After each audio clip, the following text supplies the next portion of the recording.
Hello, welcome to channel, welcome to another video of success way. আজকে আরও একটা নতুন ভিডিও। আজকে ভিডিওটা বেসিক্যালি আমাদের যে পার্টটা বাকি ছিল একদমই কনজিউমার প্রাইস ইন্ডেক্স সিপিআই এবং ডাব্লিউপিআই।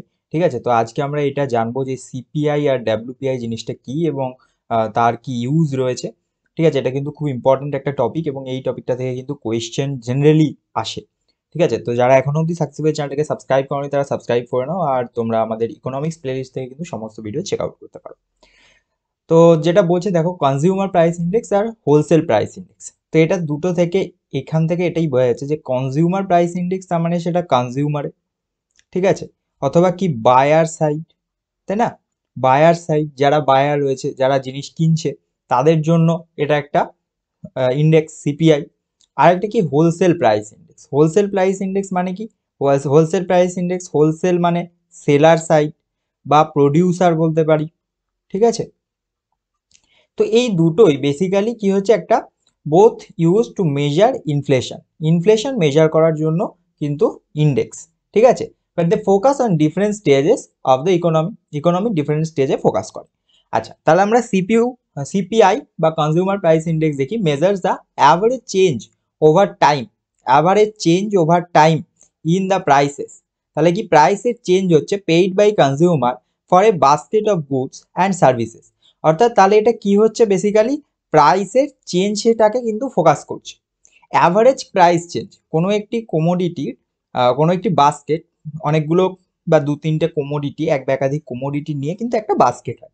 ঠিক আছে, তো সেই একটা বাস্কেট, মনে করো একটা বাস্কেটের ধরো 2 ইউনিট একটা এক্স কোমোডিটি রয়েছে, 3 ইউনিট ওয়াই কোমোডিটি রয়েছে। পুরো এই বাস্কেটটার কি অ্যাভারেজ প্রাইস চেঞ্জ রয়েছে টাইমের সঙ্গে, ঠিক আছে, সেইটাকে কিন্তু মেজার করছে। ইট reflects the cost of living for house hold includes items like food, clothing, housing and transportation. তাহলে এটা কি করছে, মানুষের কিন্তু জীবনযাত্রা, অর্থাৎ হাউস হোল্ড জীবনযাত্রা, cost of living for house hold, তো সেইটা কিন্তু এটা ফোকাস করে। এবং যেগুলো কি কি ইনক্লুড করে দেখো, গৃহস্থালী হাউস হোল্ডের মধ্যে যা ইনক্লুড হবে সেগুলোই সবার জীবনেই যেগুলো খুব ইম্পর্টেন্ট, ফুড, ক্লথিং, হাউজিং এবং ট্রান্সপোর্টেশন, যেগুলো আমাদের মেইন জিনিস। ঠিক আছে, often use to adjust wages, pensions and for monetary policy decision by central banks. তাহলে এই সিপিআই কিন্তু সেন্ট্রাল ব্যাঙ্কসের সঙ্গে একটা রিলেশন রয়েছে। সেন্ট্রাল ব্যাঙ্ক কি, ভারতের জন্য সেন্ট্রাল ব্যাঙ্ক হচ্ছে RBI, reserve bank of India. ঠিক আছে, তো এই ছিল হচ্ছে সিপিআই। আরো ডিটেলসে পড়ব। এখন হচ্ছে ডাব্লিউপিআইটা বলি, wholesale price index. Wholesale price ইন্ডেক্সটা কি? এটা মেজার করে, বলছে price changes at the wholesale level.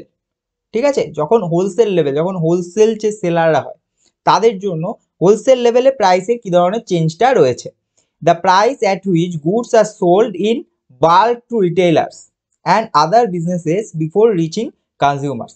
কনজিউমারের কাছে কোনো কমোডিটি যে পৌঁছানোর আগে যে হোলসেল মার্কেট, অর্থাৎ বাল্কে যেটা একসঙ্গে কি হচ্ছে, যে সেল করা হচ্ছে, তো সেই জায়গায় সেই যে প্রাইস চেঞ্জটা হচ্ছে টাইমের সঙ্গে, সেইটাকে ফোকাস করা হচ্ছে। ইট ইনক্লুডস আইটেম লাইক র ম্যাটেরিয়ালস, অবশ্যই, এগ্রিকালচারাল প্রোডাক্টস, ফুয়েল। ঠিক আছে, যেগুলো হচ্ছে কি একটা কোমোডিটি যখন তৈরি হয় তার আগে তো তার বিভিন্ন স্টেজেস থাকবে, সেখানে র ম্যাটেরিয়ালস থাকবে, সেখানে এগ্রিকালচারাল প্রোডাক্টস থাকতে পারে, ফুয়েল থাকতে পারে, যেগুলো ইনিশিয়াল গুড বেসিক্যালি। তো সেই ধরনের জিনিসগুলোর ক্ষেত্রে কিন্তু বাল্ক বাল্কে তৈরি হয়, বাল্ক টু রিটেইলার্স। ঠিক আছে, তো যখন হোলসেল প্রাইস লেভেল সেটাকে ফোকাস করছে। It is more focused on price changes of good in the production and distribution stages. Production বা ডিস্ট্রিবিউশন স্টেজে কিন্তু করা হচ্ছে, এটা কিন্তু ফাইনাল গুডের সময় নয়। ফাইনাল গুডের ক্ষেত্রে কোনগুলো, ফাইনাল গুড কনজিউমশনের সময় তখন কিন্তু সিপিআই, কিন্তু যখন প্রোডাকশন স্টেজ বা ডিস্ট্রিবিউশন স্টেজে রয়েছে তখন কিন্তু ডাব্লিউপিআই, অর্থাৎ wholesale price index. CPI tracts what consumer pay for goods and services.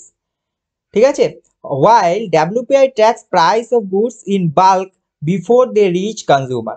তাহলে সিপিআইটা কি হচ্ছে, সিপিআইটা কনজিউমারের কাছে পৌঁছানোর পরে, সিপিআই যখন কনজিউমার বাই করছে সেই ক্ষেত্রে, আর ডাব্লিউপিআইটা কখন, কনজিউমারের কাছে পৌঁছানোর আগে, যখন প্রোডাকশন স্টেজ রয়েছে তখন। ঠিক আছে, আচ্ছা এবার আমরা একটু ডিফারেন্সগুলো দেখি। তো wholesale price index is a measure of the average change in the price goods at a wholesale level on in the wholesale market. তো এটা যেটা আগেই বললাম, ঠিক আছে, এখানে দুটো ডেফিনেশন দেওয়া হয়েছে। আবারও যখন ডিফারেন্স লিখতে দেবে তখনও কিন্তু ডেফিনেশনটাকে দিয়ে একটা ডিফারেন্স করা যায়। খুব ইম্পর্টেন্ট যে পয়েন্টটা সেটা হচ্ছে published by wholesale price index public হয় অফিস অফ ইকোনমিক অ্যাডভাইসার, ঠিক আছে। কিন্তু সিপিআই কনজিউমার প্রাইস ইন্ডেক্স কোথায় হয়? Central statistics office. তাহলে হোলসেল প্রাইস ইন্ডেক্স কিন্তু অফিস অফ ইকোনমিক অ্যাডভাইসার, আর যখন সিপিআই বলবে তখন হচ্ছে সেন্ট্রাল স্ট্যাটিস্টিক্স অফিস। না, এবার স্টেজ ইনভলভ কোন স্টেজে হয় আগেই বলেছি যে হোলসেল প্রাইস ইন্ডেক্স কখন হবে? Initial stage, first stage, production stage. আর যখন স্টেজ ইনভলভ যখন সিপিআই বলবে তখন কি ফাইনাল স্টেজ বা লাস্ট স্টেজ, যখন কনজিউমার বায়ারের কাছে যখন জিনিসটা পৌঁছাচ্ছে সেই স্টেজে। স্কোপ কি বলছে? ইট কভার্স অনলি গুডস। যখন হোলসেল প্রাইস ইন্ডেক্স, আসলে ব্যাপারটা হচ্ছে কি, প্রোডাকশন যখন হচ্ছে, একজন সেলার তিনি তো কোনো গুডসই প্রডিউস করবে, কারণ র মেটেরিয়ালস তো গুডসেরই হবে। তো সেই জন্য এটা শুধুমাত্র গুডসকে কিন্তু করে। কিন্তু সিপিআই কি করে? Goods and service both. কারণ সার্ভিসের ক্ষেত্রে তো আর র মেটেরিয়ালস নেই, সার্ভিসের ক্ষেত্রে তো আর ইনিশিয়াল টার্মটা নেই, ঠিক আছে। তো সেই জন্য এখানে সার্ভিসটা নেই, শুধু গুডস হবে। যখন ডাব্লিউপিআই হবে তাহলে সব শুধু গুডস, কিন্তু যখন সিপিআই তখন গুডস অ্যান্ড সার্ভিস বোথ, কারণ কনজিউমার দুটোই বাই করছে। নেক্সট হচ্ছে এরিয়া অফ ফোকাস। কোন জায়গায় এরিয়া ফোকাস করছে?